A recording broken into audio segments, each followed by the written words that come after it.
Kṛṣṇa, Krishna Krishna Hare Hare, Hare Rama, Rama Rama, Hare Hare. Hare Krishna. So, welcome, and today we are going to discuss Canto 1, Chapter 15, Text 46 to 48. Сегодня мы будем рассказывать Śrīmad-Bhāgavatam, первую часть, первую песню, 15 глава, 46-48 стихи. All right, so let's look at the verses today.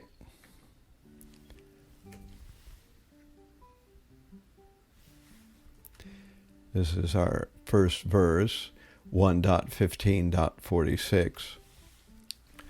Te sadhu krita sarvartha gyadvadyat nikam atmanaha manasa dharayam asur vaikuntha charanam bhujam te sadhu krita sarvartha gyatvatyantikam atmanaha manasa dharayam asur Vaikuntha Charanam Bhujam. And the translation in English reads, They all had performed all the principles of religion, and as a result rightly decided that the lotus feet of Lord Śrī Kṛṣṇa are the supreme goal of all. Therefore they meditated upon his feet without interruption. So in Russian we have: Они исполняли все заповеди религии, в результате чего справедливо заключили, что лотосные стопы Господа Шри Кришны являются высшей целью. Поэтому они непрерывно медитировали на его стопы. Okay. And the next two verses are all together in the next actual section. So here we go. The Sanskrit is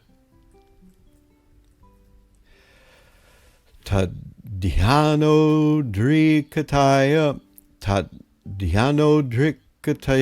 bhaktya vishuddha dishana pare tasmin narayana pade ekanta matayogatim avapur duravapamte asadbhir vishayatmabhihi vidhuta kalma shasthanam virajanatmanaivahi tadhyanodriktaya bhaktya vishuddha deshana pare tasmin narayana pade ekanta matayogatim avapur duravapamte asadbhir vishayatmabhihi vidhuta kalmashastanam virajanatmanaivahi. And in English we have the translation reading: Thus by pure consciousness, due to constant devotional remembrance, they attain the spiritual sky, which is ruled over by the Supreme Narayan, Lord Krishna. This is attained only by those who meditate on the one Supreme Lord without deviation. This abode of Lord Śrī Kṛṣṇa, known as Goloka Vrindavan, cannot be attained by persons who are absorbed in the material conception of life. But the Pāṇḍavas, being completely washed of all material contamination, attained that abode in their very same bodies. Таким образом, постоянно с преданностью памятуя о Господе, они очистили свое сознание и достигли духовного неба, которым правит Верховный Нараяна, Господь Кришна. Это доступно только тем, кто медитирует на Верховного Господа, не отвлекаясь на что другое. Это обитель Господа Шри Кришны, известная как Галока Вриндавана, недостижимо для людей, поглощенных материальной концепцией жизни. Но пандавы, полностью смыв в себя всю материальную скверну, достигли этой обители, оставаясь в своих телах. All right, so today our verse really will be focused on attaining the spiritual sky. We have actually three verses, and these 2 or 3 verses are discussing the spiritual sky. Oh, and again, I didn't change the text number there. It should read 46 through 48. At any rate, the idea here is that the Pāṇḍavas, due to their pious life, they achieve the spiritual sky. And we're going to be talking about this map that we have partially visible here in the background. Сегодня мы будем говорить о том, как достичь духовного мира. Пандавы достигли духовного мира, занимаясь медитацией на Господа. Тексты 46-48, 15 глава. So we have 2 verses, and the first one describes the idea that the Pāṇḍavas were pious, and they meditated on Lord Krishna without interruption. В первом стихе говорится, что пандавы были очень благочестивы. Они постоянно медитировали на Господа Кришну без каких-то вступлений. Они постоянно делали это, постоянно медитировали. And the second verse, or actually the second and third verses, you'll see these are 2 verses together, 47 and 48. И 47 и 48 они объединены. So these verses describe that Pāṇḍavas, they attained the spiritual sky, and they did this in their very same bodies. В этом стихе говорится, что пандавы достигли духовного неба. Сделали они это в своих собственных телах. All right. This is a little bit mysterious to me, this idea of them attaining the spiritual sky in their self-same body.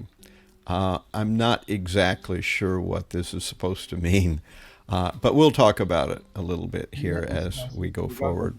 Достичь духовного мира или духовного неба в своих собственных телах, но мы будем поэтому разбираться в этом стихе.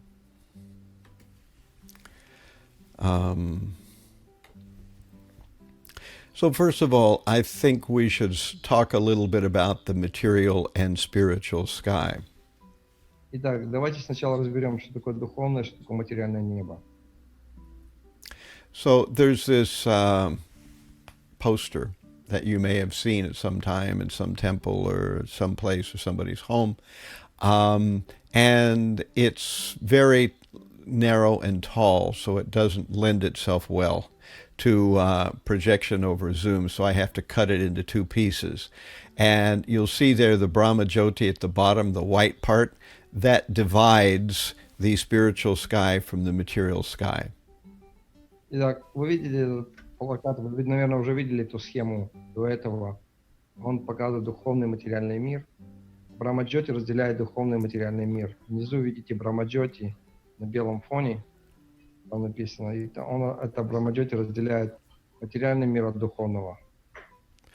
So above there, we're looking at the spiritual sky. Выше, чем Брахма Джьоти, находится духовное небо. And below the Brahma Jyoti, we're looking at the material sky. А под Брахма Джьоти находится материальное небо. These are 2 very different domains. Это 2 разные, субстанции. We know that the spiritual sky is Sat Chit Ananda. Everything is eternal, knowledgeable, and blissful. Вы знаете, что духовное небо Анда Саччитананда – это вечность, знание и блаженство. So in the spiritual sky, Everything is eternal there. В духовном небе все вечно. And at the top there, we have Goloka Vrindavan, which is considered the whirl of a lotus, which is how it's described by Lord Brahma in the Brahma Samhita. Высшая планета в форме лотуса называется Галока Бриндавана. Так она описана в книге Брахма Самхиты. In Goloka Vrindavan, the highest abode, which you can almost see, is of course Goloka Vrindavan. That's where Krishna lives and where he carries out his pastimes eternally. И на самой высшей планете Галоки Вриндаване живет Кришна. И у него там проходят его игры. And there, Krishna is constantly carrying out his pastimes with his various devotees. И на этой планете у Кришны есть много друзей и разные преданных. То есть он с ними проводит эти игры. And below that, we have the region where there are the pastimes of Lord Chaitanya, and we have the regions where there's pastimes of Lord Ramchandra. И тоже на Галоке Вриндавана есть регион, где проводит свои игры Господь Рамачандра. И тут немножко ниже, то есть с другой стороны, тут игры проводит Господь Чайтанья. And at this magnification, you probably can't see those very well. Sorry. Не очень можно видеть, чтобы увеличить это надо сделать. Но тут очень плохо видно, что эти обозначения. And then below that, we have the Vaikuntha worlds there in the red and the blue. И планета Вайкунхи под Галока Вриндавани на синем и красном фоне. And then at the bottom of that in the gray, we have Maheshdam, where Lord Shiva resides. This is Sada Shiva. Под Вайкунхой вы видите в сером фоне это Махешдам, или обитель Господа Шивы. And then below that, of course, is the Brahma Jyoti in white. Под этим вы видите Брамаджоти на белом фоне. The Brahma Jyoti has no form and no variety. It is an endless sheet of white effulgence with no differentiation anywhere. It is the same throughout. В Брамаджоти нет ни формы, ни разнообразия. Это бесконечное покрытие белое, без разных проявлений.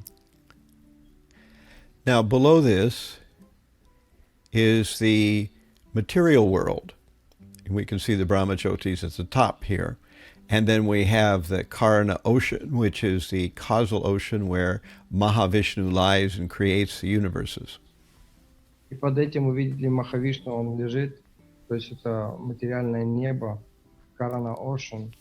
И там лежит в этом океане Карана Вишну, и он сотворяет разные вселенные. So the Karana ocean, the causal ocean, is right next to the Brahma Jyoti. So the material universes are actually made from the transformed energy of the Brahma Jyoti. И Карана Ocean, он находится прямо под Брамаджоти. То есть измененная Брамаджоти становится Карана Ocean. Из этой энергии создан Ocean Карана. Now, sort of there in the upper blue, we see the various thousands and thousands unlimited material universes coming from the body of Mahavishnu. Из форм Махавишну вы видите, исходят тысячи и тысячи материальных вселенных. Now, in the foreground there, in the greenish, we have a view of just one of those bubble universes. И вот впереди мы видим одну эту вселенную, она немножко увеличена. And at the bottom of that one universe that's kind of in the foreground is Garbhavishnu lying on Sesha, and from his navel grows a lotus, and there Brahma comes out. Обратите внимание, внизу этой увеличенной вселенной лежит Гарбадакшая Вишну. Из его пупка вырастает лотос. На лотосе рождается Господь Брахма. Вы видите это в увеличенном плане. So, in each material universe, there is one Brahma, and each material universe, there are planetary systems. В каждой из вселенных имеется Господь Брахма. В каждой вселенной имеются разные планетарные системы. But the material universe is not Satchidananda, it's Asat, Achit, and Nirananda. It is temporary, miserable, and ignorant. Итак, материальная вселенная, противоположная духовному миру, называется Асат, Ачит и Нирананда. Тут нету наслаждения, тут нету вечности, тут нету блаженства. И знания тут нету. So we have the upper planetary systems in the material universe. В материальной вселенной есть высшие планетные системы. And we have the lower planetary systems in the material world. Также есть низшие планетные системы. And in between, we have the earth plane. И посередине находятся земные планеты.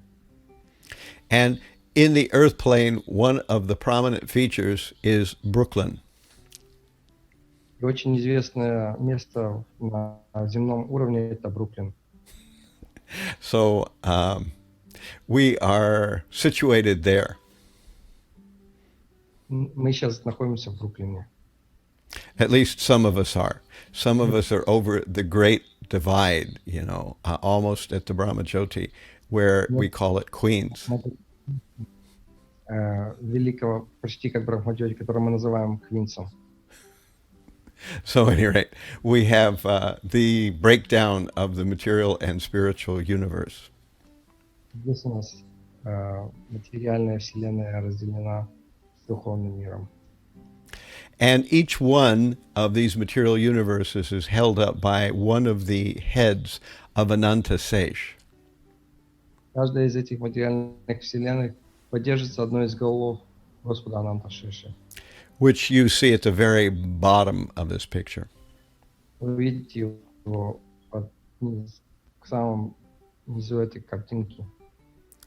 Now, just as in space travel, if we say that an astronaut wants to go to the space station, he has to get a spacesuit. Также в космос, если полететь нужно иметь специальный космический скафандр. So similarly, if one of the living beings comes from the spiritual world into the material world, they have to get a spacesuit. Так же самое, когда живое существо спускается из духовного в материальный мир, ему нужен скафандр. And that spacesuit has two layers. И этот скафандр в материальном мире имеет два уровня. One layer is the subtle body, and the other layer is the gross body. Один из уровней является тонким телом, а другим грубым телом. The descent of the living being from the spiritual world into the material world is therefore the spiritual being, which is spiritual by nature, is covered first by a subtle body, and then secondly by a gross body, and now he can live in the material world.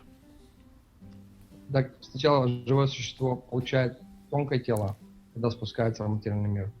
Потом покрывается грубым, это тонкое покрывается грубым телом. So we have to keep in mind that there are these two coverings. The original soul, which has form, which has senses, the soul has eyes, ears, nose, mouth, tongue, the whole deal. And that original soul is covered by a subtle body, which also has eyes, ears, nose, mouth, tongue, etc.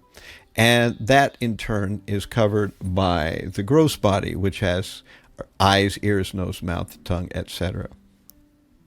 Итак, сначала в душе, когда он спускается, то есть в душе в духовном мире есть глаза, уши, все органы духовные.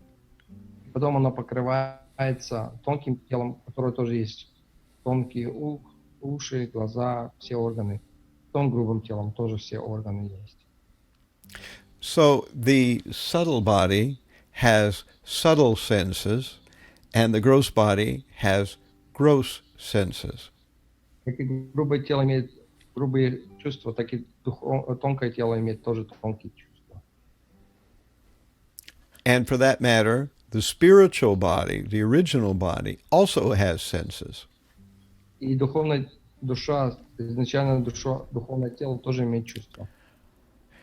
I am pointing this out because sometimes there's this false idea, especially in our modern society, in our modern philosophy, in our modern religions and modern philosophers, that the soul needs a gross body to be able to interact. It needs the senses that the gross body has. И иногда есть такая ложная идея в нашей современной философии, что душе нужно грубое тело, потому что ей нужно через это грубое тело проявлять себя как-то. Поэтому она проявляет себя через чувство грубого тела. But the Vedic literatures do not at all support this idea. We see that the subtle body has senses and the soul itself has senses. The soul in no way needs either the gross body or the subtle body. It's totally superfluous to the true soul. Итак, ведическая литература вообще не поддерживает эту теорию, потому что ведическая литература указывает на то, что душе не нужно ни грубое, ни тонкое тело. У души уже есть чувства, она может проявлять себя через эти чувства. So in a similar way, if you were going to put on a deep sea diving outfit or an astronaut outfit, you would also see that your senses have a way to view out from the outfit. But if you're in a deep sea diving outfit, there's a little window you look out, so you don't have as good a view as you do in your original body. И вы знаете, к примеру, если вы одеваете скафандр, чтобы забраться на глубину, то у вас будет ограниченное видение. Когда просто вы погружаетесь, вы видите очень ограниченно. Так же самое и душа, когда она находится в этом грубом теле, чувства ограничены. So we know that if you got a deep sea diving outfit on, your hands are going to be clumsier than they are when there's no gloves on them. If you have an astronaut outfit, your hands are clumsier than they are with no outfit on. So in a similar way, the subtle body and the gross body both put layers of covering over the senses, making our senses less effective than they would be if the coverings were removed. И вы знаете, что когда вы действуете, работаете в этом скафандре на глубине, так же самое, как вы работаете в скафандре в космосе, ваши действия ограничены. То есть, если у вас, допустим, снимете перчатку и просто на земле будете работать в этом скафандре рукой, у вас лучше получится, если вы будете в той же самой перчатке от скафандра работать. Поэтому эти чувства, они ограничивают нашего грубого тела, они ограничивают чувствительность нашу. The diver, he wants to eventually come up out of the water and take that bulky and clumsy outfit off and then relax and, drink some coffee or something. I don't know, whatever they do. Водолаз хочет поскорее выбраться из-под воды, снять этот неуклюжий скафандр, может попить кофе или еще что-то. Я не знаю, что они там пьют. Но они не могут находиться там долго в этом скафандре. So in a similar way, we want to rise up from the deep sea of the material universe back into our original home, the spiritual world, where we don't need this clumsy outfit on. И мы таким же самым образом хотим побыстрее выбраться из этого материального тела, из этого неудобного состояния и этот скафандр, чтобы снять. And this can be done It can be done through a process. That process we call Krishna consciousness. И снять этот неуклюжий скафандр можно через процесс повторения сознания Кришны. When we talk about Krishna consciousness, we often talk about it in many different view angles or viewpoints. Когда мы говорим о сознании Кришны, мы говорим его как процессе с разных сторон, рассматривая его. We should not become confused by this. So we can talk about Krishna consciousness as purifying the senses. We can talk about it as rising in the modes, or developing love of God, or becoming pious, or getting free from sin, or achieving focus on Krishna. Any of these ways of talking about Krishna consciousness are equivalent. They're the same thing. Итак, какие разные виды. Мы можем очищать свои чувства, подниматься над гунами материальной природы, развивать в себе любовь к Богу, становиться благочестивыми, становиться свободными от греха и чтобы достигаем концентрации на Кришне. So these are not different things. These are different ways of looking at the same thing. Это не разные процессы, это разные виды видения, то есть мы видим одну вещь с разных точек зрения. If you purify your senses, you are doing the same thing as developing love of God. Когда вы очищаете свои чувства, вы то же самое делаете, развивая любовь к Богу. If you're getting free from sin, that's the same thing as achieving focus on Krishna. Когда вы становитесь свободным от греха, это то же самое, что вы достигаете концентрации на Кришне. I sometimes bring this out because we are constantly talking about, in different places in the Vedic literature, these different types of things. В разных местах в ведической литературе упоминаются эти разные вещи. Which means, of course, that it may seem like we have to do so many things. Кому-то может показаться, что мы должны делать столько разных вещей. But that's not exactly true. Instead, what we have to do is one thing.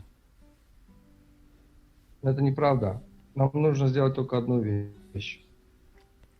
All we have to do is purify our heart, and that means the same as developing love of God. Мы хотим очистить свое сердце. Это то же самое, чтобы развить в себе любовь к Богу. Now, this is why we have in this verse this idea that the Pāṇḍavas were very pious, and therefore they achieved the supreme abode of Krishna. Из стиха мы читаем, что пандавы, они были очень благочестивые. Вот эта идея идет отсюда, что они были благочестивые, и они достигли верховной обители Господа Кришны.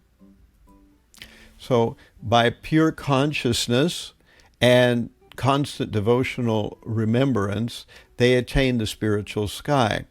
To remember Krishna is not an easy thing. To do that means one has to be very free from sin. Итак, чистым сознанием, постоянной преданностью, памятью они достигли духовного неба. Достичь любви к Кришне не так уж легко. Чтобы сделать это, человек должен быть свободный от греха. The problem, of course, is that we have many reactions to our sins. Конечно, существует проблема, что существуют определенные реакции после того, как мы совершаем греховные действия. So, when we perform sin, we have two reactions, parabdha and aparabdha.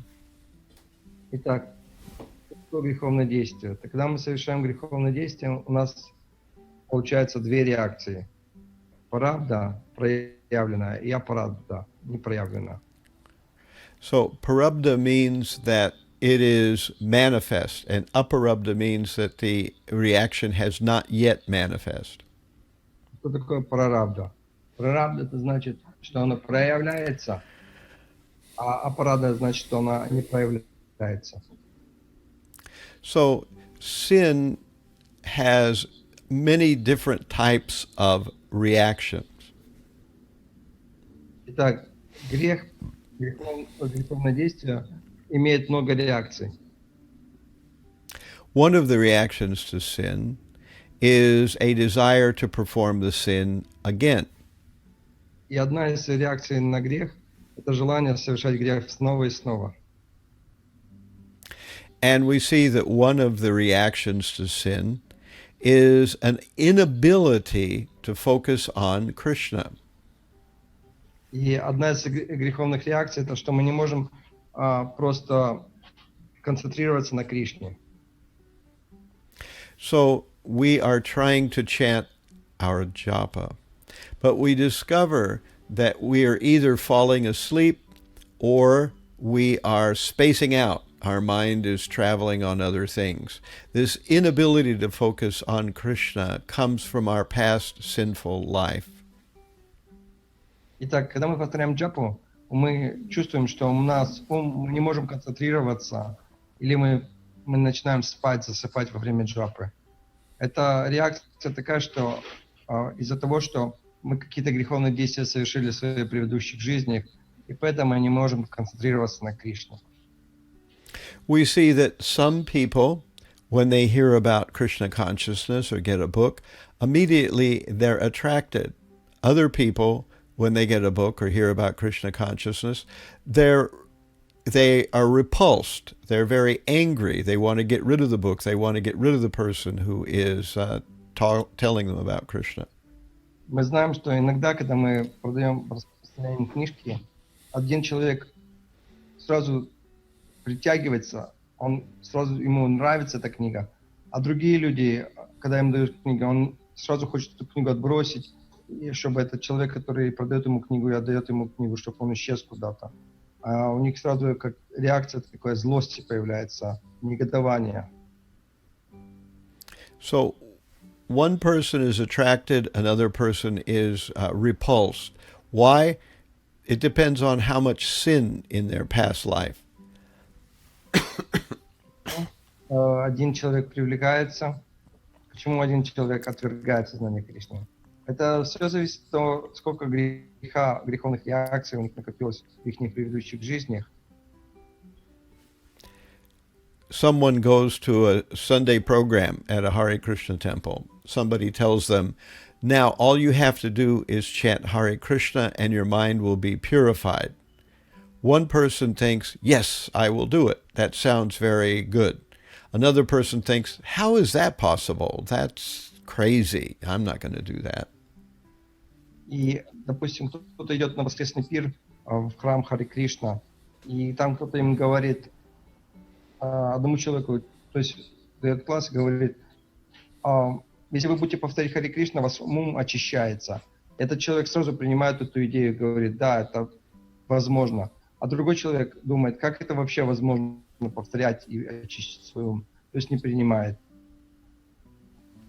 So, for one person, it's very easy to have faith in Krishna, in devotees, in the process. For another person, they have little faith. They find it very difficult to believe what the devotees are saying. Even when they try, they think, oh, this is probably not going to work. И одному человеку очень легко иметь веру в процесс, в преданных, а другому человеку даже он сомневается, очень много сомнений, очень тяжело иметь эту веру в процесс духовный. So again, why this difference? The difference is, of course, because of the sin, the amount of sin one has engaged in. The more we're sinful, the more Krishna consciousness is distant and unpalatable to us. И Чем более мы греховны, тем более сознание Кришны для нас далеко и безвкусно. And that is why both Yudhisthira and Duryodhana both met Krishna, but they had very different relationships with Krishna. И поэтому Юдхиштхира и Дурьодхана, они встретили Кришну. И у обоих были разные отношения с Кришной. Why do they have different relationships with Krishna? Because, as Prabhupada is saying here, actually it's the Bhagavatam that's saying it, the Bhagavatam is telling us that the Pāṇḍavas always were engaged in pious action, whereas the Kauravas were engaged in sinful action. Почему они по-разному воспринимали Кришну? То есть потому что пандавы, они всегда были заняты благочестивой деятельностью, а кауравы всегда греховной деятельностью были заняты. So this brings me back to this idea that getting free from sin and developing love for Godhead are just two different ways to say the same thing. И это приносит нам к этой идее, что становиться свободной от греха и достижения любви к Богу, на самом деле это одно и то же, только мы говорим это по-разному, произносим это по-разному. There are just two different ways to say the same thing. Это два разных способа говорить одно и то же. Now, what is pious action? Итак, что такое благочестивая деятельность?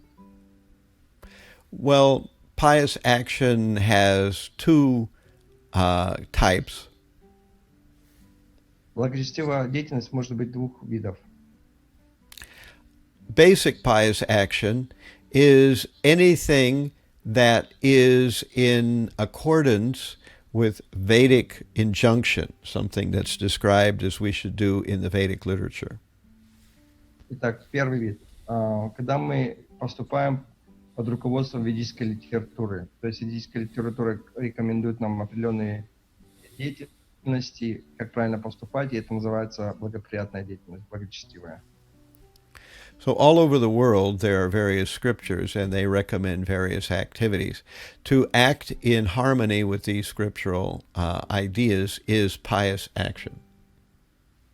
По всему миру существуют писания духовные, и действовать под руководством этих писаний является благочестивой деятельностью. But we realize that pious action has another side, and that other side is directly trying to please God or please Krishna. И второй вид благочестивой деятельности – это желание удовлетворить Кришну. So we call these Pravriti Marg and Nivriti Marg. Итак, мы называем это праврити и ниврити марги. So Pravriti Marg is the group of actions that are designed to get a positive material future benefit from performing them. Итак, праврити марг – это действия, которые подразумевают в будущем получить какую-то хорошую карму, то есть хорошие реакции. And Nivriti Marg is doing actions that are directly pleasing to Krishna. Ниврити марг – это делать какие-то действия, которые напрямую удовлетворяют Кришну. So the Nivriti Marg actions do not look for any kind of reciprocation from Krishna. We are not trying to do an action that pleases Krishna with the idea that Krishna will please us back. That's not our goal. И цель это ниврити марга не то, чтобы что-то делать и получать взамен что-то от Кришны. То есть наша цель не получается. So in the, I believe in the Harinam Chintamani, it describes that there's Bhakti Unmukha Sukriti and there's Karma Unmukhi Sukriti. В Харинам Чинтамани говорится о Бхакти Мука Сукрити и Карма Мука Сукрити. So karma unmukhi sukriti. Mukhi means face. Karma means facing, so it's facing karma. Sukriti means pious action, or pious action that is facing karma.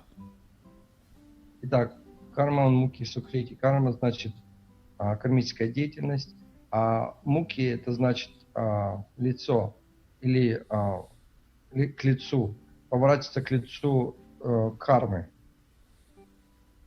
Right. So karma unmukhi sukriti is pious activity that's directed at a future hope for material satisfaction. Так, чтобы разносить карма унмуки сукрити, это действия, которые направлены, чтобы получить плоды, их благочестивые плоды этой деятельности. And then there's bhakti unmukhi sukriti. Bhakti, of course, means devotion. Unmukhi is, again, facing. Sukriti is pious action.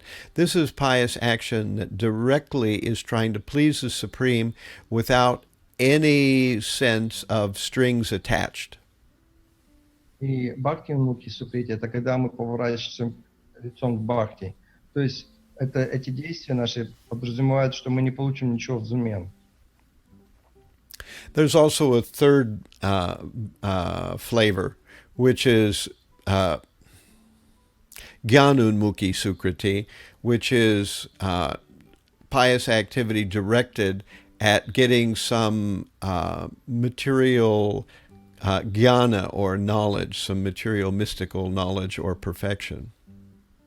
Следующий, третий вид, это гьяна унмуки сукрити, то есть действия направлены, чтобы получить какое-то мистическое знание или материальное знание. So we won't really concern ourselves much with that today. But the idea here again is that due to pious activity, one is free from sin. And due to devotional activity, one is not only free from sin, but one is beginning to develop a relationship with Krishna. Итак, вследствие благочестивой деятельности человек освобождается от греха. Но вследствие преданного служения человек не только освобождается от греха, но получает любовь к Богу. Therefore, the Pāṇḍavas were very, very able, and for them it was easy to, at the end of their life, begin to just put everything aside and think of Krishna. They had done it practically their whole lives. Поэтому для пандавов это не было ничего трудного в том, чтобы в конце жизни оставить все и только сконцентрироваться на Кришне, потому что во время своей всей жизни они этим занимались. Поэтому им не заставило никакого труда достичь совершенства в конце своей жизни. The Pāṇḍavas didn't have to work hard at remembering Krishna. It was natural for them. Никакого труда не занимало для пандавов думать о Кришне. Для них это было естественно.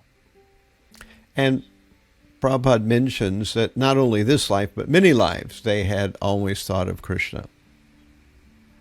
Прабхупада объясняет, что не только в этой жизни, но и в многих предыдущих жизней они думали о Кришне. For that matter, as far as I know, they were pure devotees, coming from the spiritual world. So there was never a time where they didn't think about Krishna. И для меня они были преданными, чистыми преданными, которые пришли из духовного мира. Поэтому не было ни одного промежутка времени, когда бы они не думали о Кришне. So at the end of their lives, what difficulty would they have to think of Krishna? They'd always thought of Krishna. And now Krishna was gone, and now their lives were ending. So to think about Krishna was very easy for them. И в конце своей жизни, когда Кришна уже не был с ними рядом, и жизнь заканчивалась, для них было очень легко. Больше ничего не было, не стало делать так, чтобы думать о Кришне. This means that if one starts to think about Krishna, one will automatically do pious activity. And when one does pious activity, one will automatically eliminate sinful action.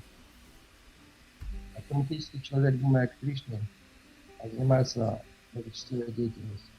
Когда человек занимается вот этой четыре деятельностью, автоматически он избавляется от греховных действий. However, if one is interested only in karma unmukhi sukriti or pravrti marg, those kind of pious activities which are aimed at material benefit, they will at the best go to the heavenly worlds. They will go no farther than that. Однако человек, который занимается праврити или карма унмукти праврити марг, в лучшем случае он отправится в духовный мир, на райский планету.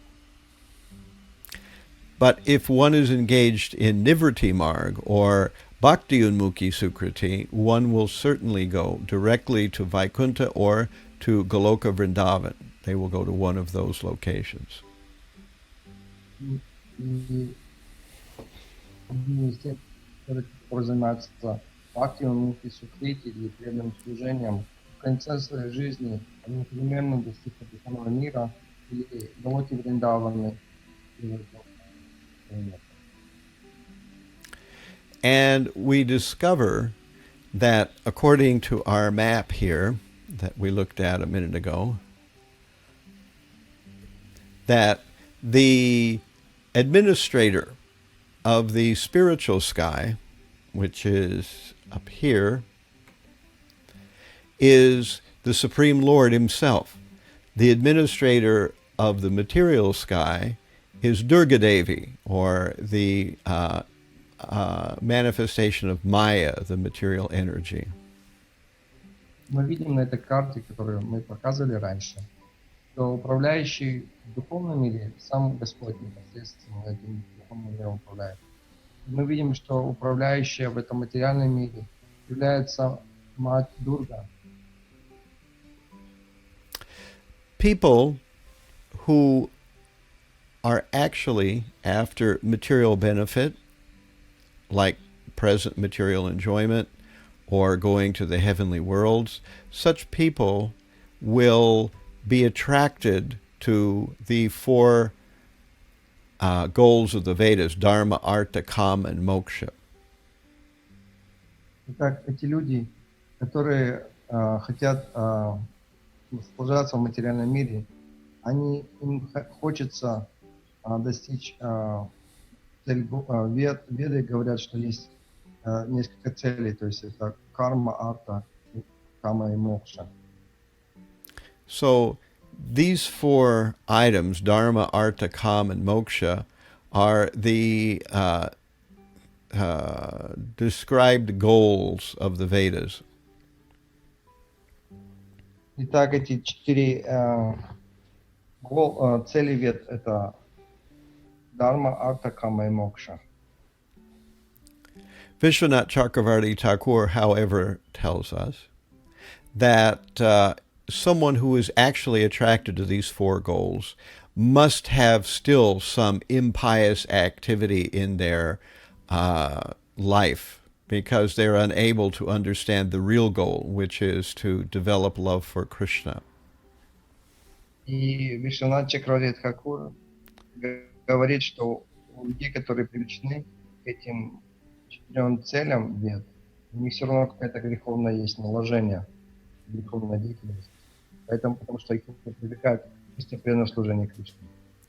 So when one finally is purified of that, then one realizes that these four goals of the Vedas, Dharma, Artha, Kama, and Moksha, are actually not very important. The fifth goal of the Vedas, or prema, to develop love for God, that is the real goal of the Vedas.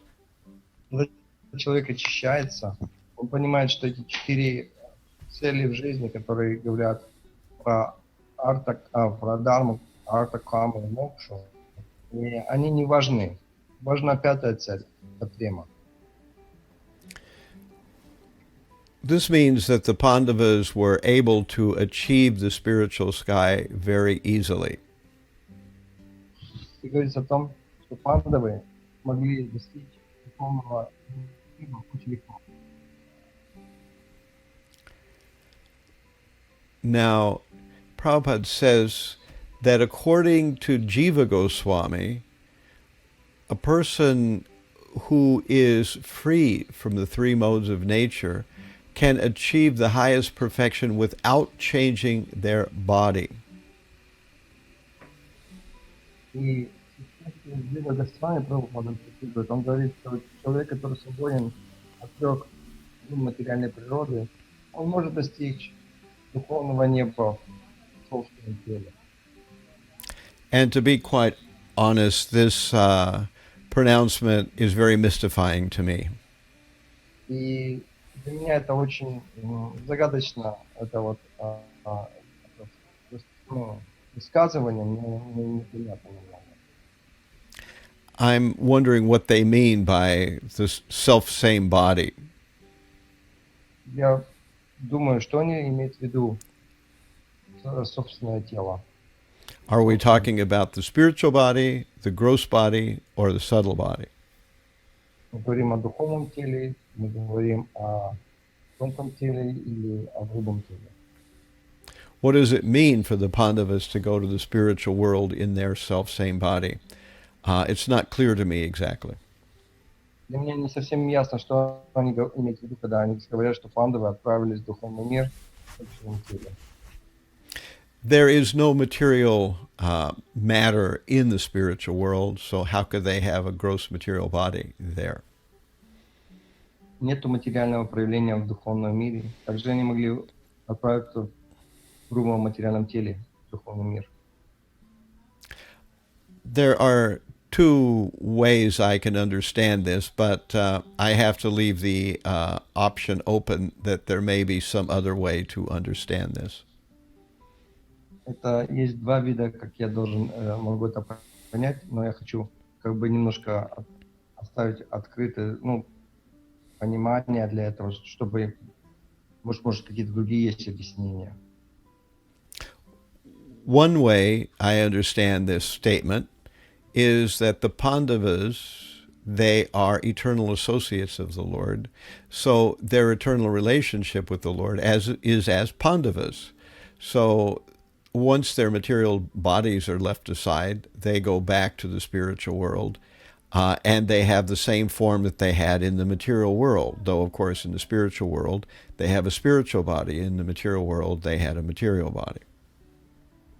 Один из видов понимания того, что пандавы являются вечными спутниками Господа, и как пандавы они в духовном мире тоже существуют.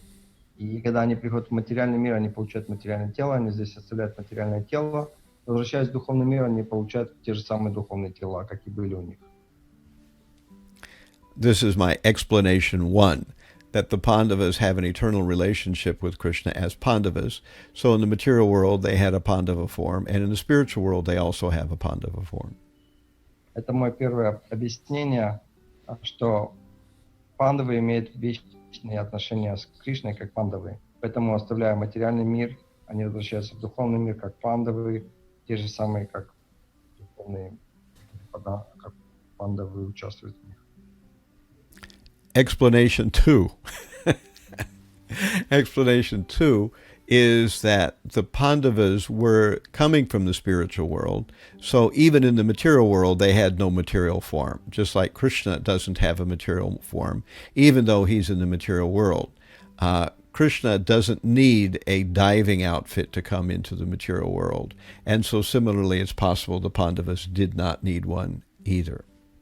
Итак, второе отношение, то, что пандавы присутствуют в своем собственном теле, как они были в духовном мире, так и Кришна, они воплотились из духовного мира в материальном мире в своем собственном духовном теле. То есть для Кришны, когда он приходит из духовного мира, ему не нужно получить материальное тело, или, как Махарадж говорит, скафандр, чтобы быть в материальном мире. Пандавы пришли в своих собственных духовных телах, поэтому, когда они оставили этот мир, они ушли в тех же самых духовных телах обратно. That's explanation two. Это второе объяснение. Explanation three. Третье объяснение. So explanation three is that when a person is engaged in devotional service in second canto of Śrīmad-Bhāgavatam, it describes by the teachings of Lord Kapiladev, I guess that's second or third, maybe that's third canto of Śrīmad-Bhāgavatam, the teachings of Sankhya to his mother Devahuti. Kapiladev explains that devotional service dissolves the subtle body. The subtle body is our false misconceptions about who we are and what we want to do in the material world. Итак, Капиладев, третий текст Śrīmad-Bhāgavatam, объясняя Санки философии своей матери Девакути, объясняет, что преданный, занимаясь преданным служением, избавляется, то есть это оно растворяет это тонкое материальное тело, которое связано с такими определениями, кто мы здесь и зачем мы здесь в материальном мире. То есть это является заблуждение, которое просто растворяет духовная практика.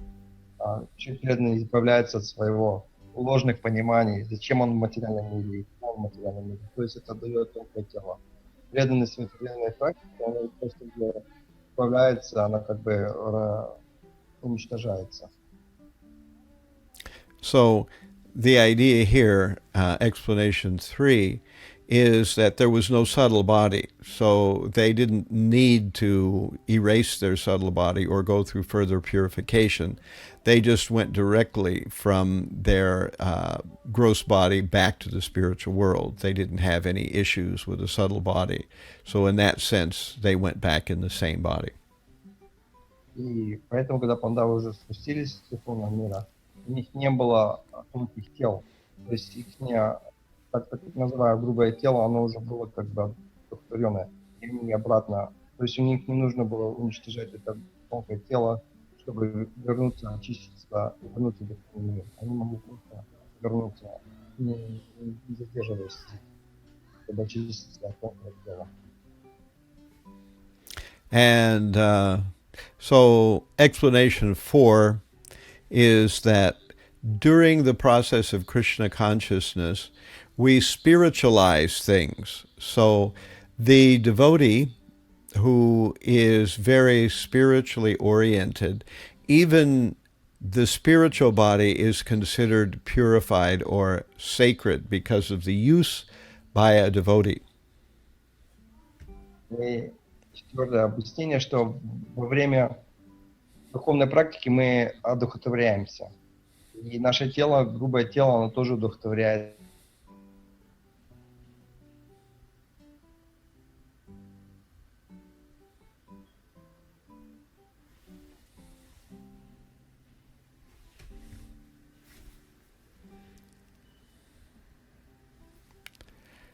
Does everybody hear me again? I faded in the ethers on the internet. Yes. Okay, so I'm back. Okay, so that's why, generally speaking, a sannyasi's body is not burned when the sannyasi leaves the body, whereas an ordinary person's body is burned and the ashes are thrown into the Ganga. И поэтому, когда саньяси оставляет свое тело, его тело не сжигается, как сжигаются тела обычных людей, и их пепел разбрасывается над Гангой. So I've heard this kind of statement before in many places in the scripture that so-and-so goes back to the spiritual world in their self-same body or goes to heaven in their self-same body. I'm never exactly sure what to make of it, but I've given 4 possible explanations.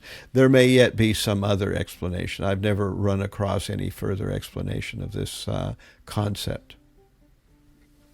Я никогда не слышал более другого объяснения этой концепции, хотя много раз слышал, что в Писании говорится, что разные личности ходят в духовный мир в своих собственных телах, которые они обладают за это. То есть, вот еще какие-то другие объяснения есть, как это происходит, процесс, но я не знаю, какие объяснения могут дать. there's a literature called the Śrī Kṛṣṇa Bhāgavatamrita, where the main character, Gopakumar, travels to many of these material, higher planes and subtle planes, as well as the spiritual world, and various locations there. And this is all to give us a sense of what these locations are about and how they compare to one another. Так, есть такая книжка, написанная, написана, называется Бхагаватамрита. И известный, то есть главный герой этой книжки Кумар, он путешествует в разных группах планетах, потом на тонких планетах материального мира. Он путешествует. And Sri Jiva Goswami describes, Sanatana Goswami describes in the Harinam Chintamani, not in the Harinam Chintamani, but in the Hari Bhakti Vilas, Sri Sanatana Goswami describes in the Hari Bhakti Vilas that a person, no matter what their qualifications are, however sinful they might be, if they somehow follow the dictation, the purifying commandments of a bona fide spiritual guide, then they will certainly be able to be qualified to go back to the highest abode, regardless of what their past was. И Госвами в Хари Бхакти Вилас говорит, что даже если человек очень греховный, и он следует наставлениям духовного учителя, истинного духовного учителя, то он сможет достичь духовного мира, высшей планеты. So this is our realization then, that spiritual life is open for anyone, no matter how much sin they have in their past, either in past lifetimes or even in this lifetime. However, if one is able to follow devotional progress, one will rise above everything and be eligible to go to the highest goal. Итак, духовная жизнь открыта для всех, независимо, насколько они греховны в предыдущей жизни или в этой жизни. И если человек следует духовной практике, несомненно достигнет высшей планеты, поднимется на своим духовным реакциям. And this is analogized. There's an analogy that a person can go back to the spiritual world by following a spiritual guide in the same way that an alchemist is able to turn bell metal into gold. И аналогию такую приводит, что алхимик может из колокольного металла сделать золото, так и греховный человек, следуя наставлениям духовного учителя или духовного наставника, может отправиться в духовный мир. So Krishna consciousness is considered to be like an alchemical process that allows even a base person to become gold-like and re-enter the spiritual world, provided they simply follow the direction under the guidance. They follow direction under the guidance of a bona fide guru. Итак, преданное служение сознания Кришны можно сравнить с алхимическим процессом.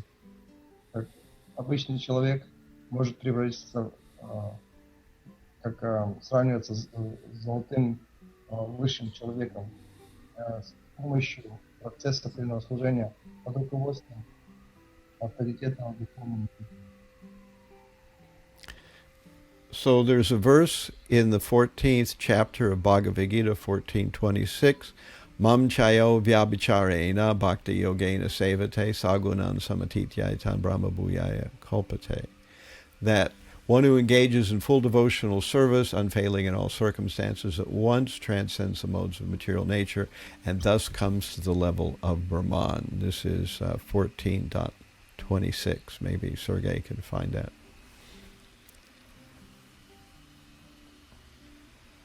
Тот, кто целиком посвящает себя преданному служению, ни при каких обстоятельствах не отклоняясь от этого пути, преодолевает влияние гун материальной природы и достигает уровня брахмана.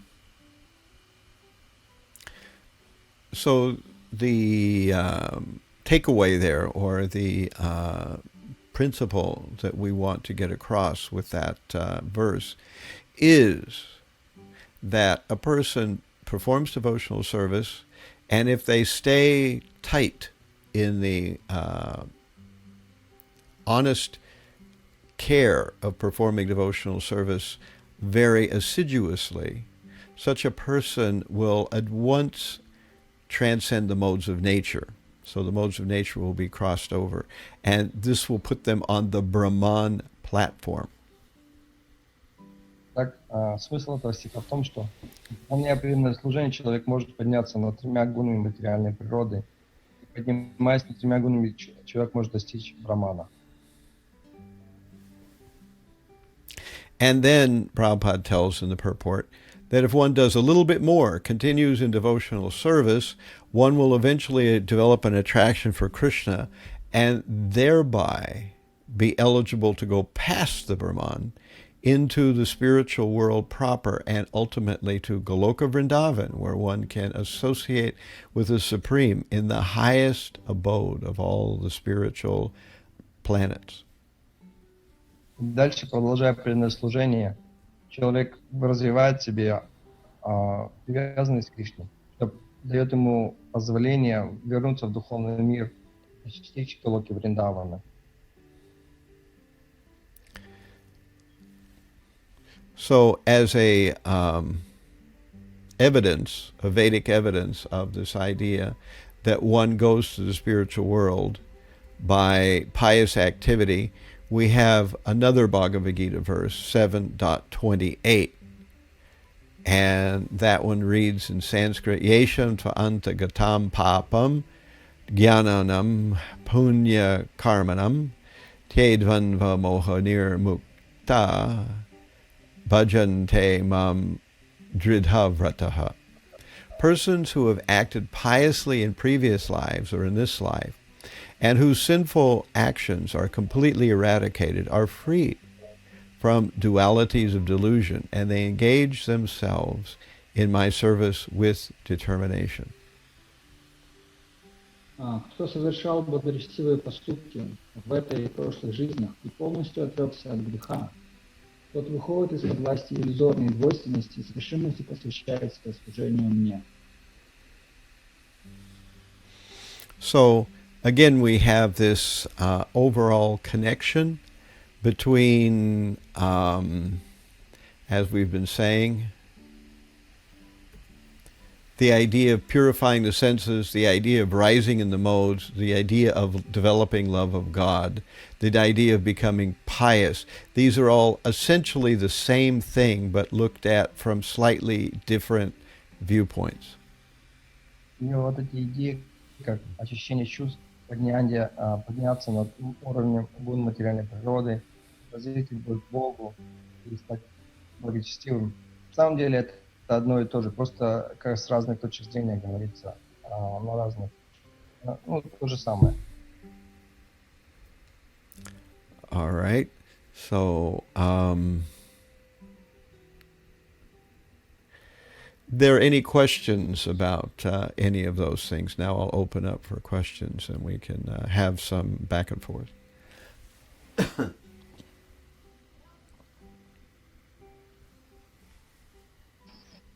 Hare Krishna Maharaj. Hare I have Krishna. a question.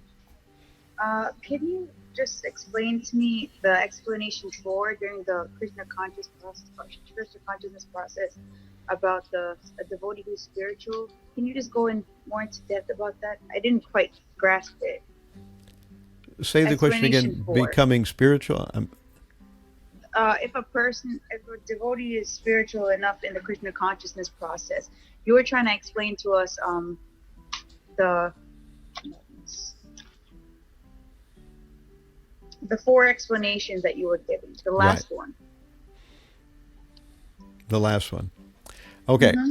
So we talked about 4 different explanations for going back in the same body. I believe the 4th one was that the body is considered spiritualized by the fact that it's being used by a devotee. That's why in our movement, in the Vaishnava movement, a sannyasi's body is not burned. Rather, it is there is a samadhi made for the body, because the body is actually considered spiritualized. It does not need to be purified. In fact, it already is pure, even though it's material. In the same way, the deity in the temple, even though it's made of matter, is still considered non-different from the Supreme Lord. So the material nature and the spiritual nature are different, but they're only different for people who have a mundane consciousness. And Krishna, since he is the maker of both the material energy and the spiritual energy, can transform the material energy into the spiritual, or the spiritual energy into the material at his will. So therefore, when a devotee leaves his body, if that devotee is very purified, that body is also considered sacred. So maybe in some way they go back in that body, or at least there's something sacred about it. I guess there's even a fifth explanation that when a person is purified enough through the process of Krishna consciousness, they already are in the spiritual world, even though they're walking around in this material world. That's explanation 5. So I don't know how I came up with all these, but, I was musing over this strange turn of words that the Pāṇḍavas went back to the spiritual world even in their self-same bodies. So another way we can understand this is what's being meant by this is that because of their extreme determination and unbroken devotional service, they already were in the spiritual world even before they died. So their bodies were already there. And that's another thing. Sometimes we call this stage the Jivan Mukta stage, where someone is already in the spiritual world even before they die. So they're already there. They're having pastimes with Krishna while walking around among us in this material world. And so sometimes they may say things that don't make any sense to us. And sometimes they may behave in ways that are actually quite strange to us. And this is what gave rise to the whole bhajan kutir phenomenon, where devotees who were very elevated in their process of Krishna consciousness voluntarily segregated themselves from external society so they wouldn't have to bother or explain themselves to people in mundane consciousness who would wonder what was wrong with them. So a person in this divine consciousness already engaged in the spiritual world, even while in the self-same body, such people are connecting with Krishna day to day, just like they connect with anybody else. They may talk to you, and then they may be talking to Krishna also. So, but they're doing it within themselves. You don't see Krishna. They do, but you don't. And so this is another possibility of what it meant. So this is explanation 5. I'm sorry I had to come up with all these different things, but it's an interesting concept, so I'm just trying to explore it. I don't care if you don't remember all these different, possible explanations, but I'm just trying to give some background. Thank you very much. You may have just said something. I just unplugged myself accidentally, so I didn't hear what anybody said. I said thank you. Oh, okay. Gauranga, you want to attempt to... Yes, она спросила про как это возможно в собственном теле уйти. Говорит, еще есть 5-е объяснение, если, допустим, человек занимается сознанием Кришны, он постоянно сжигает эту карму, он одухотворяется, и он этим одухотворенным телом он просто То есть для него как бы уже нету разницы, материальный мир или духовный. Он постоянно живет в духовном мире. То есть человек уже на таком уровне, что он видит Кришну, и у него как бы эта концепция оставить материальный мир, уйти в духовный мир, уже как бы она размывается. Он уже в духовном мире, ему не надо туда уходить. То есть даже ходя мимо нас, занимаясь преданным служением, уже человек находится в другом мире. И вот эта концепция баджан кутир, которая... То есть люди, они думают, что это совсем непонятно, какие-то действия человек совершает, если он чисто преданный. То есть это как бы отгордиться от этих взглядов, которые недопонимающих. Люди создали баджан кутир, где они уединяются, занимаются духовной практикой и общаются с Кришной наедине.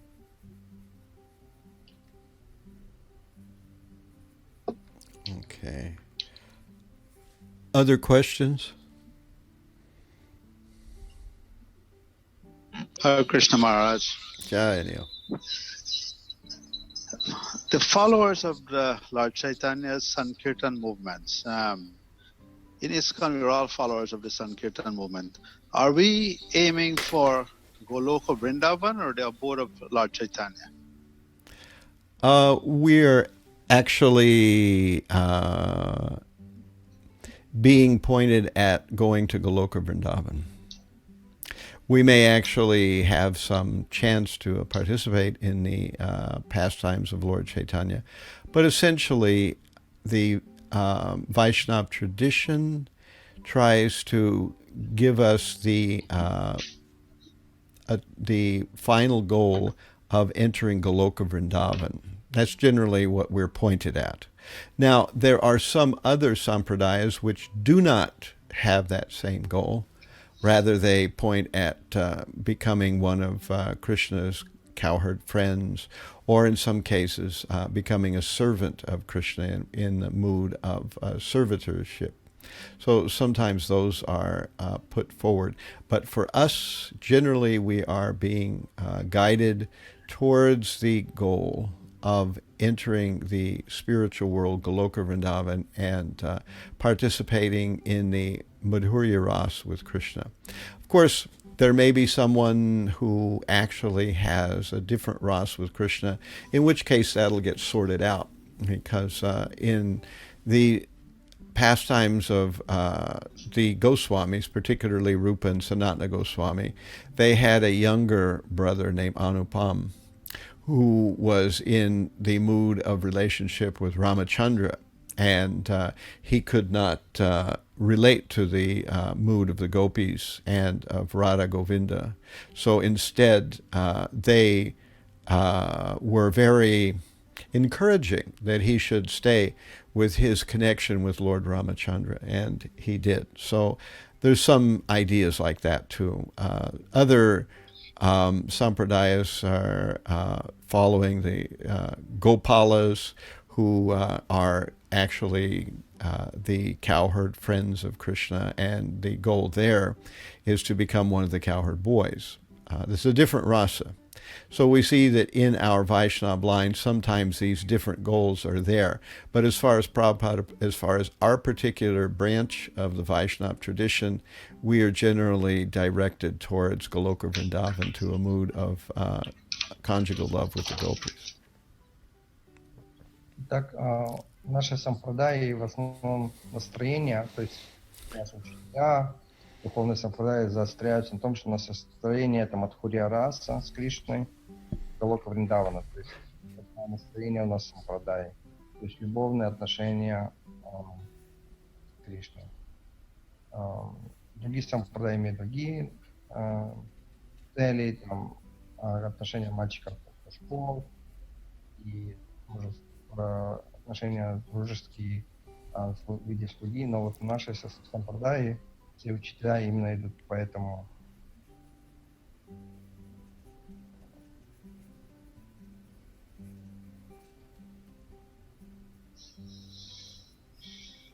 Thank you, Maharaj. Hare Krishna. Thank you. Any other questions?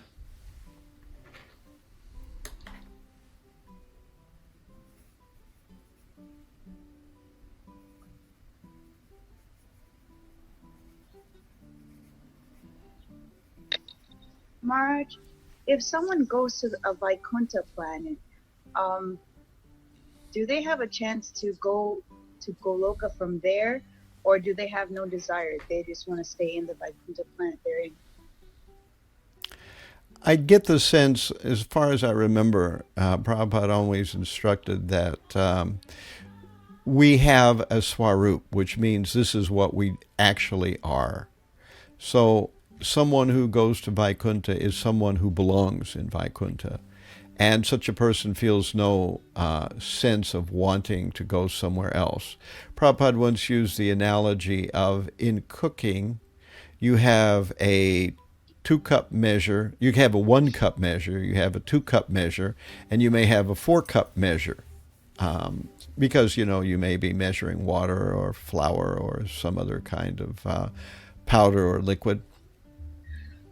And when you fill up a 1-cup measure, it's full.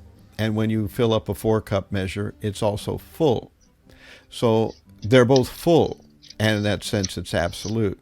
But still we say that the 4-cup measure is greater than the 1-cup measure or the 2-cup measure. So in a similar way, we describe that the rasa of conjugal affection is a rasa that subsums all the other rasas. It has everything that the other rasas have, but it has some things that are not present in the other rasas. Yet a person's svarup, or their original form, is their original form. So they will naturally go to the place where their original form is being the environment that's designed for that original form, maybe is the best way to say it. So I guess that's the way it is, that you don't generally go from one form to another. As far as I know, I've never heard or read any scriptural reference that suggests that. А вопрос был, если мы идем на Вайкунтху, мы потом поднимаемся на Голоку Вриндавану. Махарадж сказал, что у каждого есть своя сварупа, и если вот мы достигаем духовного мира, если в своей сварупе, то нас это удовлетворяет. Прабхупада объясняет, что есть, допустим, специально, чтобы измерять величину, там, допустим, у нас когда для приготовления нужно 1 стакан. Когда мы наполняем этот 1 стакан, он полный. А есть еще, допустим, емкость, которая вмещает в себя 4 стакана. Когда мы туда заливаем 4 стакана, тоже будет полная. И та емкость полная с 1 стаканом, и с 4 с полной, но отличается, то есть более полнотой. Но хотя они вдвоем полные. И 1 стакан емкости, 4 стакана емкость полная, но они полнотой отличаются.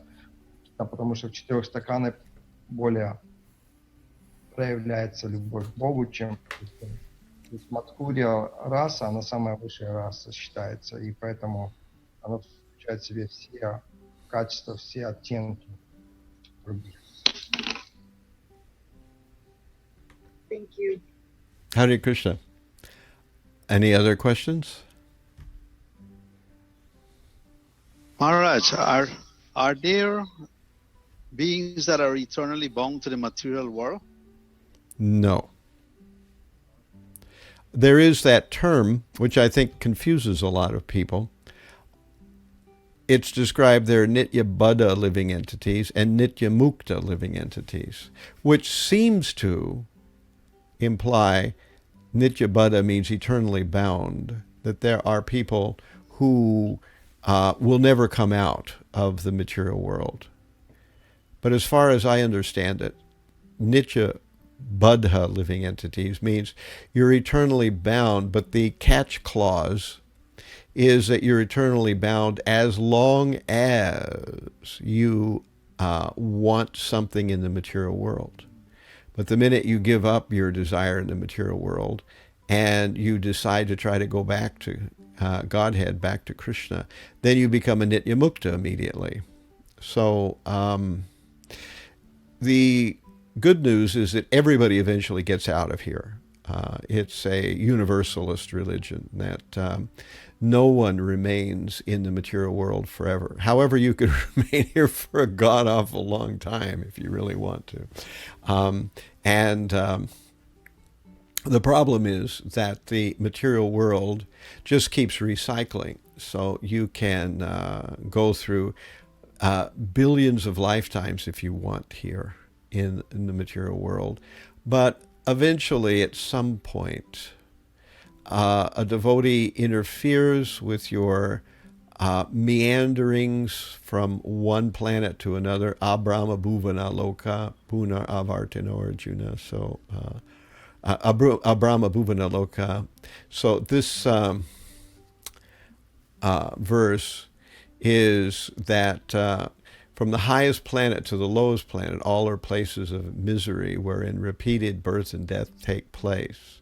So the living entity is wandering throughout this, and we have Brahmanda Brahmite Konya Bhagavan Ajiv Guru Krishna Prasade Pai Bhakti Lata Bij, that the living entity is wandering throughout the material universe from higher to lower planets, but at some point he gets the Bhakti Lata Bij. And when someone breaks through all that denial, all that commitment to the material world, when someone finally exhausts that ridiculous thinking that somehow or other I will be happy in the material world, when someone finally does that, then the living entities sojourn throughout many, many universes, many, many bodies is finally finished. It's just a matter of time. Usually a few lifetimes, or even just one, and one can go back to the spiritual world. Был вопрос того, что Махарадж, есть такие же живые существа, которые постоянно находятся в материальном мире, выходят отсюда в духовный мир. Он говорит, нет, никто не связан постоянно в материальном мире. То есть есть люди, которые, откуда они имеют желание оставаться в материальном мире, и их желание удовлетворено, они будут оставаться. Но как только у человека появляется желание освободиться, уйти в духовный мир, переходит на это состояние, как бы, и занимаясь преданным служением, в какое-то время он освобождается. Это может занять одну жизнь, может несколько жизней, но или в одной жизни он может уйти уже в духовный мир. All right. So Thank you, Maharaj. Thank you. So I'm going to ask you all questions now. This is quiz time. So the first question, of course, we all know is, what were the two verses about that we read? I'm not asking what we talked about. We talked about many things during this session here on the 17th of July.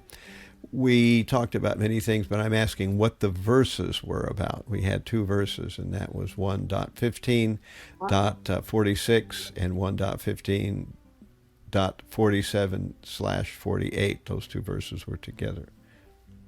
What were they about? It was attaining the spiritual sky. How to attain the spiritual sky. All right. That was some of the basic essence of it. What were some details? The first one, 1.15.46. What did that specifically talk about? What was in that verse? Anybody remember? О чем был 47 стих, 46 стих, и о чем был 47 48 стих.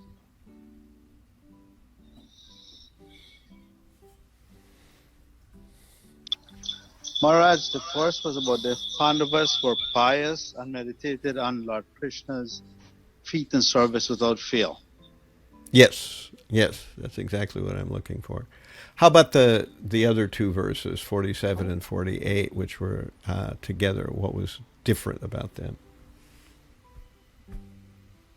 Because the Pāṇḍavas were pious and they were devotees and servants of Krishna, they were able to attain the spiritual sky in their own bodies. Right. Okay, that was the basic crux of it. So they meditated on the Supreme, and they were able to attain the spiritual sky in their self-same body. Okay, so somebody tell me what pious activities are. Что такое благочестивая деятельность?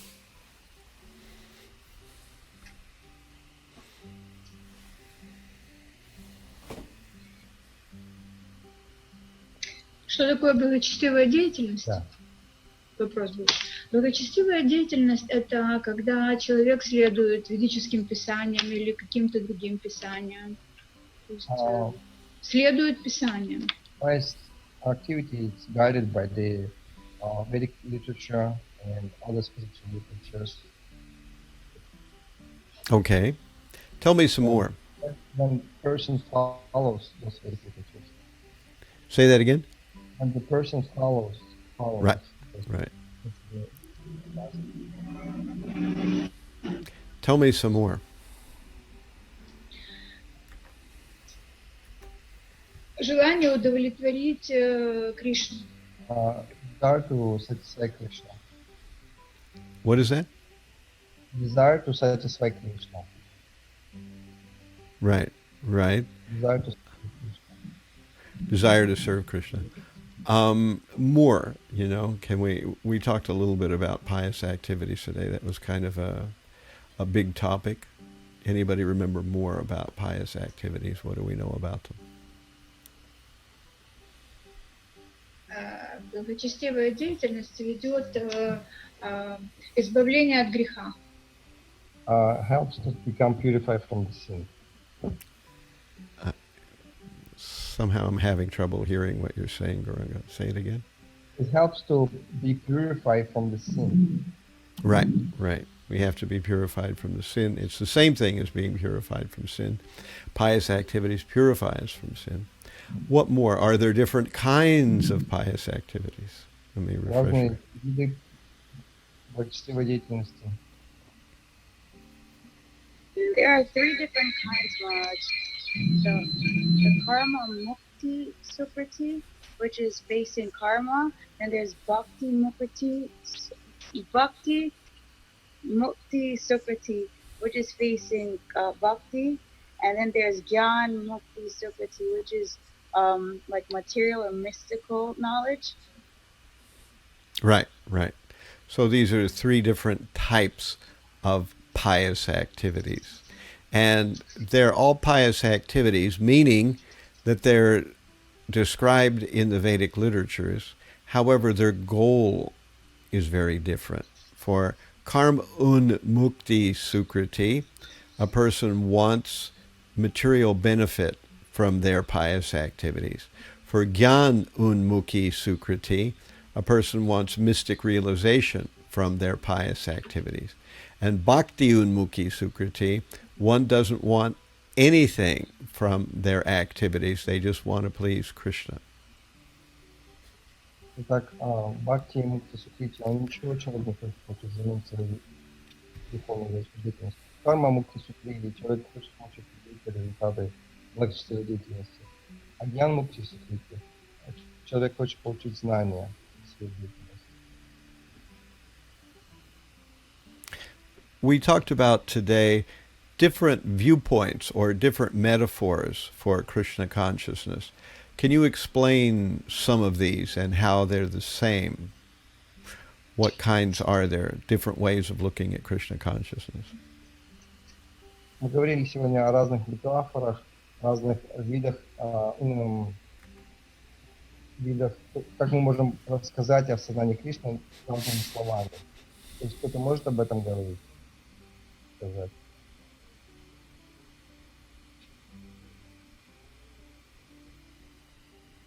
We talked about the diver going into the ocean and their body being, the subtle, the gross body being like the suit that they wear. And if the diver's window is so small and we can't really see a perfect view, which is similar to the body that we're in now, that our senses are not as heightened as it would be without those 2 bodies. And just like we want to get out of the diving suit, we also want to get out of this body, but it's the only difference that we don't really know it. Yes, we certainly talked about that today, but that's not really what I'm looking for. We talked about comparing Krishna consciousness by describing it in different sort of terms. We talked about the very beginning, and we talked about it. Coming from the sinful activities, rising from on the top of the modes of material nature, talking about achieving Krishna consciousness, achieving love of God. Yes, that's what I'm talking about. So here it is again, you know, that we're talking about this idea. Let me spotlight it for a minute so it doesn't go off the screen. Here we go. Bink. Okay. So Krishna consciousness, sometimes when we explain what Krishna consciousness is, we talk about it as purifying the senses. Sometimes when we talk about what Krishna consciousness is, we talk about rising in the modes. Krishna consciousness gets us free from the modes of passion and ignorance, and we become situated in the mode of goodness. Sometimes when we talk about Krishna consciousness, we talk about it developing love of God. And sometimes we talk about Krishna consciousness as becoming pious. And sometimes we talk about it as getting free from sin. And sometimes we talk about it as achieving a focus on Krishna. But my point is that all these are the same Krishna consciousness, but we just talk about it in different viewpoints. That's all. Все это является разным видом. Мы говорим одно и то же, это все сознание Кришны, очищение чувств, подниматься над гунами материальной природы, развивать любовь к Богу и становиться благочестивым, становиться свободным от греха и концентрироваться на Кришне. Это все одно и то же.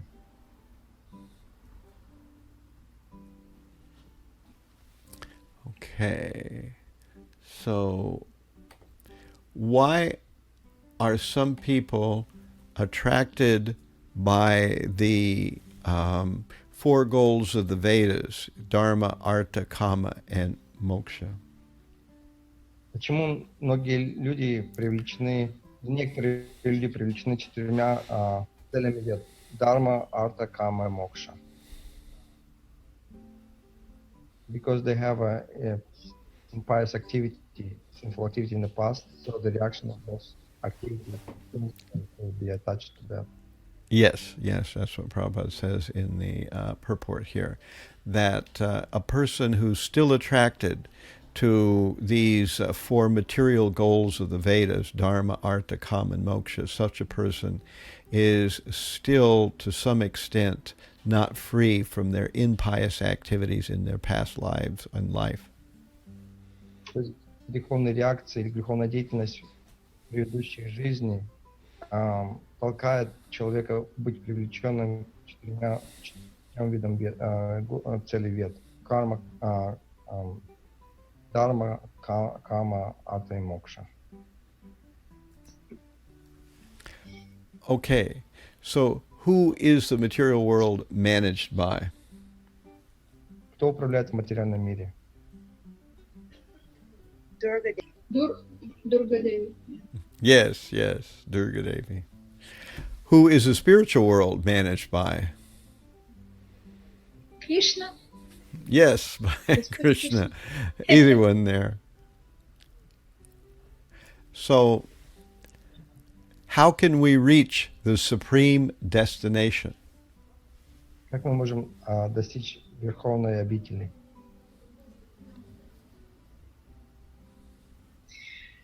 Даже большой грешник, следуя указаниям духовного учителя, может вернуться в духовный мир. Even the most sinful person follow guidance of the spiritual master can return to the spiritual world. Mm-hmm. Right. This is what Jiva Goswami said in the Hari Bhakti Vilas. Is that what it is? Let me see if I go back to that again here. No, Sanatana Goswami said that in the Hari Bhakti Vilas. Jiva Goswami said something different. That by engaging in spiritual life, one comes to the level of Brahman, and then by engaging further in spiritual life, one goes beyond Brahman to the spiritual sky, to the supreme planet Goloka Vrindavan. Дев Госвами также сказал, что занимаясь преданным служением, человек достигает уровня брамана, потом занимаясь преданным служением еще дальше, поднимаясь до уровня Брамана еще выше, он поднимается до уровня Галоки Вриндаваны. So that's our idea here, is that Sanatana Goswami describes that just by devotional service we can get out of the material world. Занимаясь преданным служением, Санатана Госвами говорит нам, что мы можем выйти, освободиться из материального мира. All right, so I have a question for you that's a little different here. When we hear this idea that the Pāṇḍavas went back to the spiritual world in the self-same body, which explanation sounded the most reasonable to you, if any? Or did none of them sound reasonable? Я хочу от вас услышать, когда вы слышали это выражение, что пандавы ушли в своих собственных телах в духовный мир. Из моих объяснений самое убедительное, что для вас никакое не было убедительное. Что для вас было убедительнее всего?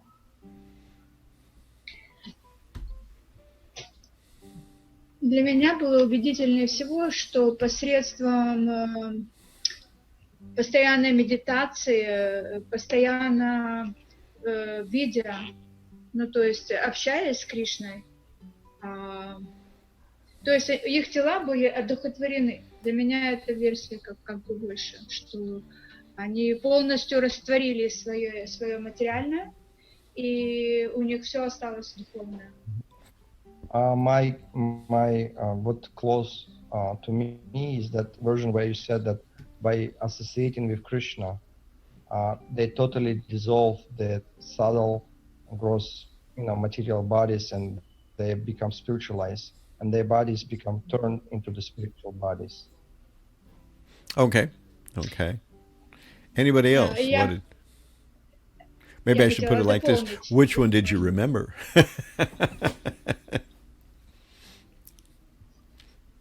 She wants to just add something to previous comment. Okay. Кришна сказал Арджуне: ты не помнишь свои предыдущие жизни, а я помню. То есть как бы есть различия. In Bhagavad Gita, Krishna told Arjuna that you don't remember your past lives, but I remember them all. Krishna says to Arjuna in Bhagavad Gita that you don't remember your past life, but I remember my all, and yours as well. Yeah, that seems to indicate that to some extent they had some kind of material body, but maybe not. Even in the spiritual world, people aren't aware of everything. Only Krishna is aware of everything. Даже в духовном мире не все понимают или осознают все многообразие. То есть только Кришна знает все про всех. Все остальные. Even Krishna sometimes he just play that he doesn't remember. Or, right. It depends on his pastime. At certain pastimes he just play kind of little goofy, maybe sometimes forgetful about certain things and ask people to remind him, stuff like that. Anybody remember any of the other explanations, or which one do you remember at all in all these 5 that I listed? For me, actually, I think because Pāṇḍavas eternal associates of Krishna, I think they came in eternal bodies. They already body was spiritualized.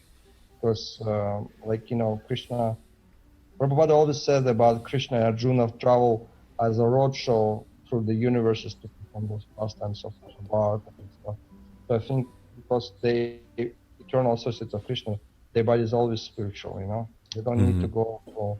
they might play, like you said, for the sake of the pastimes. They have to go to school, they have to learn certain skills, it just give pleasure to Krishna to see them maybe learning how to become great archers, fight and, all those childhood pastimes. But I think their body was always spiritual, They never even on a iota, even a second forget about Krishna, Since they were born, they remember Krishna. Yes, yeah. That kind of, but, you know. Anybody else?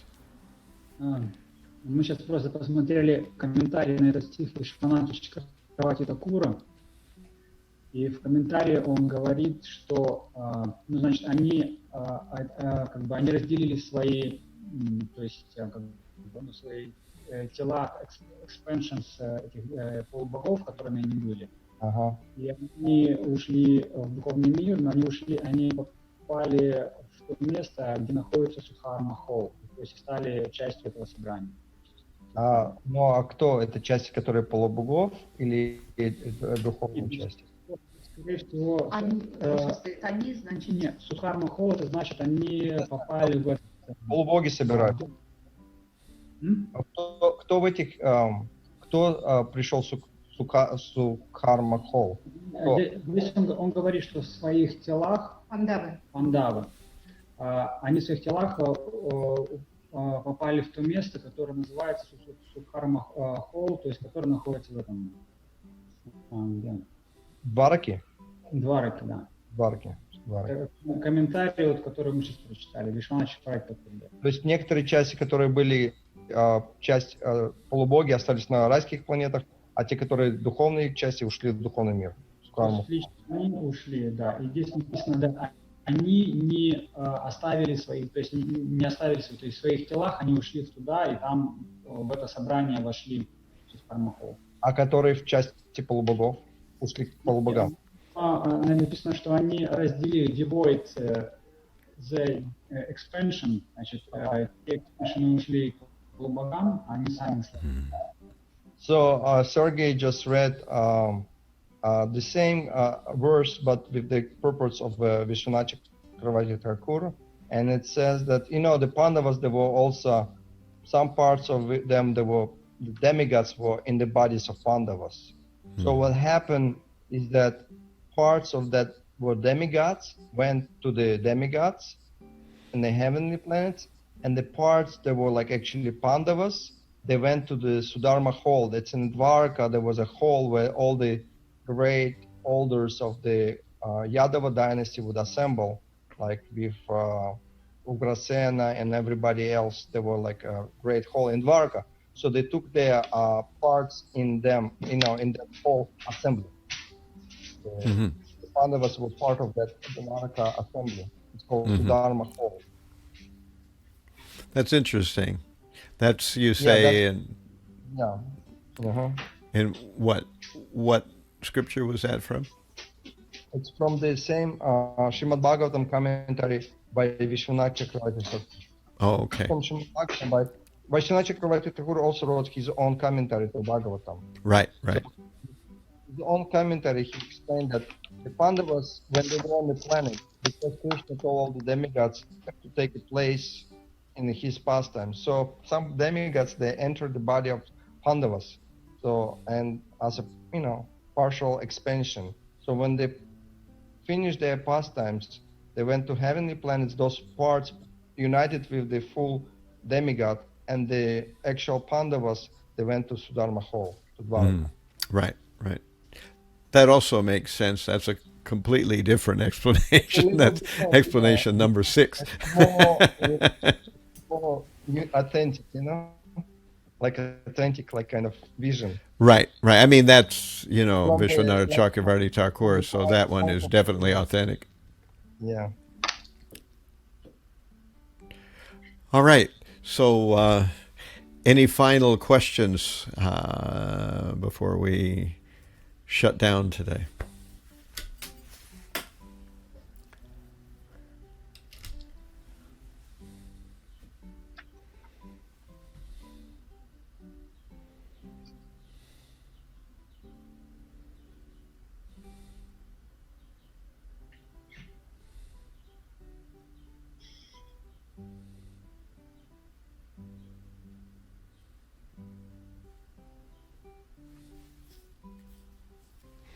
All right, so I'm hearing crickets, and so I think that today we will end our discussion here at this point. I thank you all for tuning in to our Zoom conference here on Sunday, the 19th of July. And we will pick this up again next week. So all glories to the devotees of the Lord. And thank you all for your input and your good questions.